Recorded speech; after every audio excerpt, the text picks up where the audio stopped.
Stratégie stoïcienne pour maîtriser pleinement vos émotions, l'art du stoïcisme. Plongez dans l'univers du stoïcisme et découvrez comment maîtriser totalement vos émotions grâce à des stratégies efficaces. Apprenez à transformer vos défis en opportunités et vivez une vie plus épanouissante. Découvrez les enseignements des grands philosophes stoïciens et intégrez dans votre quotidien les exercices de réflexion qui vous aideront à persévérer en période de trouble. Adoptez une attitude de détachement face aux événements extérieurs et construisez un mental résilient. En adhérant à cette philosophie, non seulement vous gagnerez en clarté face aux aléas de la vie, mais vous cultiverez également la sagesse nécessaire pour atteindre une tranquillité durable. Introduction au stoïcisme et son importance. Première stratégie, voir les obstacles comme des opportunités. Comment transformer les défis en opportunités? Au lieu de nous lamenter sur nos problèmes, apprenons à les accepter et à y voir une chance de grandir et d'évoluer. Exemple de Marc Aurèle, empereur et philosophe stoïcien. D'après Marc Aurèle, chaque obstacle est une opportunité de faire preuve de courage, de prudence, de patience ou de toute autre vertu. Chaque fois que nous rencontrons une difficulté, nous devrions la saluer comme une chance de faire preuve de notre résilience. Marc Aurèle insistait sur l'importance de la perception face à l'adversité. Si nous percevons nos problèmes comme des menaces, alors nous leur accordons le pouvoir de nous perturber. En revanche, si nous les percevons comme des opportunités à saisir, nous transformons nos problèmes en atouts. Prenez l'exemple d'un athlète qui se fracture la jambe lors d'un entraînement. Au lieu de voir cette blessure comme un échec, l'athlète peut y voir une chance d'affiner sa technique, de travailler d'autres muscles ou d'apprendre à mieux écouter son corps. C'est cette mentalité stoïcienne qui a permis aux grands empereurs, comme Marc Aurèle, de revoir leur manière de penser face aux obstacles et de continuer à progresser malgré les défis.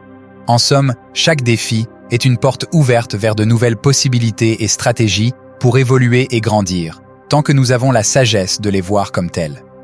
Les stratégies ne sont pas toujours évidentes et elles nécessitent souvent une étude attentivement et une réflexion profonde. Nous devons également comprendre que le changement est inévitable et que nous devons apprendre à nous adapter. C'est là où le stoïcisme montre son efficacité. Il nous enseigne à contrôler ce que nous pouvons, nos actions, notre attitude et notre réaction, et à accepter ce que nous ne pouvons pas, les aléas de la vie. C'est une façon de voir les défis que nous pouvons tous appliquer dans notre vie quotidienne pour transformer les obstacles en opportunités. La deuxième stratégie, vivre selon la nature, nous invite à une introspection axée sur notre interaction avec l'environnement naturel. Adopter cette stratégie est synonyme de embrassement des principes de durabilité, de conservation et de respect de notre planète. Vivre selon la nature, c'est aussi comprendre que nous sommes une partie intégrante de l'écosystème et que nos actions ont un impact direct et durable sur lui. Cela implique donc une prise de conscience collective et un engagement à poser des gestes positifs pour notre environnement. Vivre selon la nature nous pousse également à chercher des solutions naturelles et respectueuses de l'environnement pour les problèmes que nous rencontrons dans notre vie quotidienne, que ce soit la nourriture que nous mangeons, les produits que nous utilisons pour nettoyer notre maison ou les moyens de transport que nous choisissons. En adoptant cette stratégie, nous nous efforçons de construire un avenir où l'interaction humaine avec la nature est soutenable sur le long terme. Troisième stratégie, utiliser la raison pour maîtriser nos émotions. Pourquoi la raison est-elle si importante pour les stoïciens? Parce que la raison nous permet de prendre du recul, d'évaluer la situation et de prendre les meilleures décisions possibles. Exemple de Sénèque, philosophe stoïcien, et sa manière d'utiliser la raison pour surmonter ses émotions.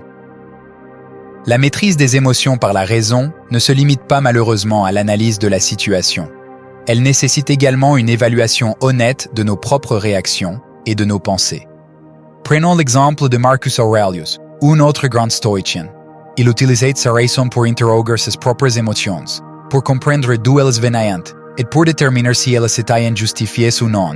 C'est en réalisant cet exercice mental que les stoïciens peuvent mener une vie raisonnable et équilibrée, malgré les vicissitudes inévitables de l'existence.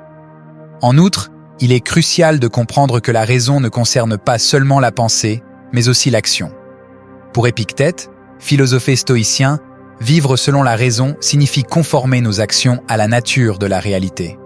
Cela signifie que nous devons agir en accord avec les circonstances, accepter ce qui est hors de notre contrôle et nous concentrer sur ce que nous pouvons effectivement changer, notre propre comportement et notre attitude.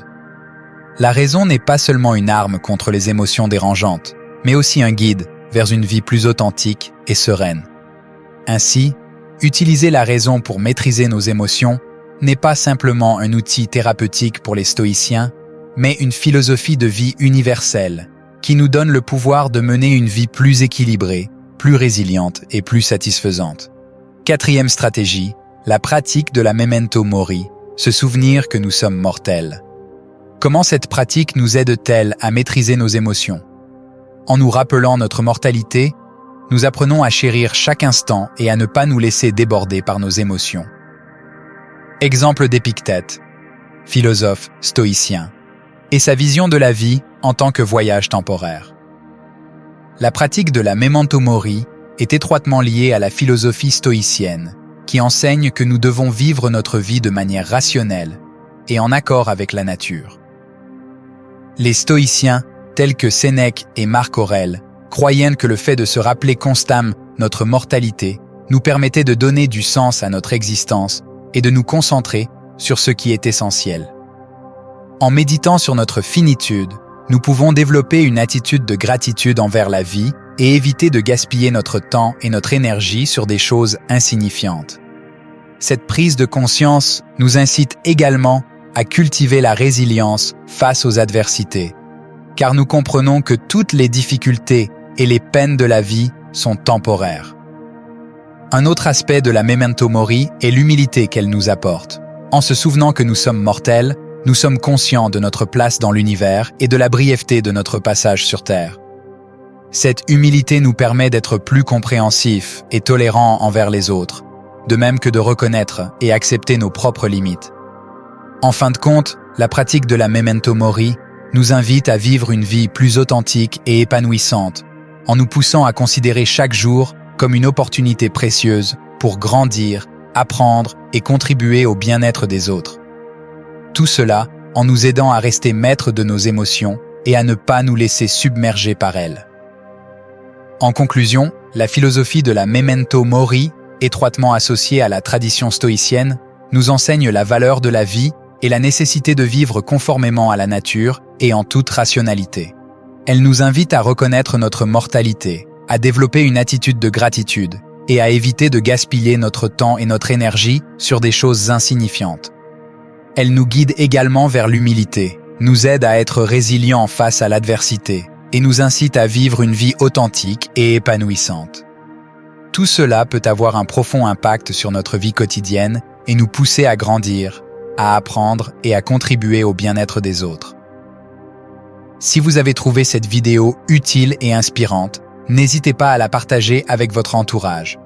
De plus, pour ne rater aucune de nos futures vidéos, n'oubliez pas de vous abonner à notre chaîne et de cliquer sur le bouton « Like ».